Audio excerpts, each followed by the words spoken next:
हिंदू पंचांग के अनुसार हर साल कार्तिक मास के शुक्ल पक्ष की प्रतिपदा को गोवर्धन पूजा का पर्व मनाया जाता है। गोवर्धन पूजा को अन्नकूट के नाम से भी जाना जाता है। इस दिन भगवान श्री कृष्ण की पूजा की जाती है। इस साल गोवर्धन पूजा का पर्व 2 नवंबर 2024 को मनाया जाएगा। धार्मिक मान्यताओं के अनुसार भगवान श्री कृष्ण की पूजा अर्चना करने से समस्त दुख और संताप दूर हो जाते हैं। गोवर्धन पूजा के दिन महिलाएं घर के बाहर गाय के गोबर से गोवर्धन पर्वत की आकृति बनाती हैं और उसकी पूजा करती हैं। लेकिन क्या आप जानते हैं कि गोवर्धन पर्वत लगातार घट रहा है, यानी उसकी ऊंचाई लगातार कम होती जा रही है। दरअसल पुलस्त्य ऋषि ने गोवर्धन पर्वत को एक श्राप दिया है, जिसके कारण गोवर्धन पर्वत की ऊंचाई प्रतिदिन कम होती जा रही है। आइए जानते हैं इसकी पूरी कथा। पुलस्त्य ऋषि ने दिया था श्राप। एक पौराणिक कथा के मुताबिक प्राचीन समय में तीर्थयात्रा करते हुए पुलस्त्य ऋषि गोवर्धन पर्वत के पास पहुंचे।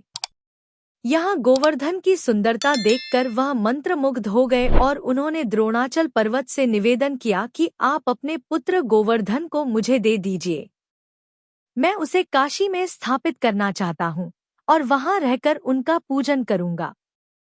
द्रोणाचल यह सुनकर दुखी हो गए, परंतु गोवर्धन पर्वत ने कहा कि मैं चलने को तैयार हूँ, लेकिन मेरी यह शर्त है कि आप मुझे जहाँ रख देंगे मैं वहीं पर स्थापित हो जाऊँगा।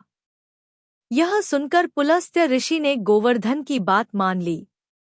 इसके बाद गोवर्धन ने ऋषि से कहा कि मैं 2 योजन ऊंचा और 5 योजन चौड़ा हूँ।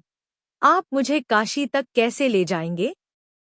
पुलस्त्य ऋषि ने कहा कि मैं अपने तपोबल से अपनी हथेली पर उठाकर तुम्हें काशी ले जाऊंगा।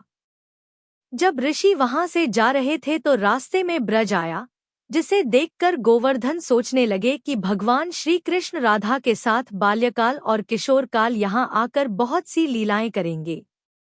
उनके मन में यह विचार आने लगा कि वह यहीं रुक जाएं। ऐसे में गोवर्धन पुलस्त्य ऋषि के हाथों में और भारी हो गया, जिसकी वजह से ऋषि को विश्राम करने की आवश्यकता महसूस हुई। ऋषि ने गोवर्धन पर्वत को ब्रज में ही रख दिया और विश्राम करने लगे। दरअसल ऋषि गोवर्धन की शर्त भूल गए थे। कुछ देर बाद ऋषि पर्वत को वापस उठाने लगे, लेकिन गोवर्धन ने कहा कि ऋषिवर मैं यहाँ से कहीं नहीं जा सकता। मैंने आपसे वचन लिया था कि आप मुझे जहाँ रख देंगे मैं वहीं स्थापित हो जाऊंगा। यह सुनकर पुलस्त्य उन्हें वहां से ले जाने का हठ करने लगे, लेकिन गोवर्धन वहां से नहीं हिले। इस पर ऋषि क्रोधित हो उठे और श्राप दे दिया कि तुमने मेरे मनोरथ को पूर्ण होने नहीं दिया। अतः आज से प्रतिदिन तिल-तिल कर तुम्हारा क्षरण होता रहेगा और एक दिन तुम धरती में समाहित हो जाओगे। तभी से गोवर्धन पर्वत तिल-तिल करके धरती में समाते जा रहा है।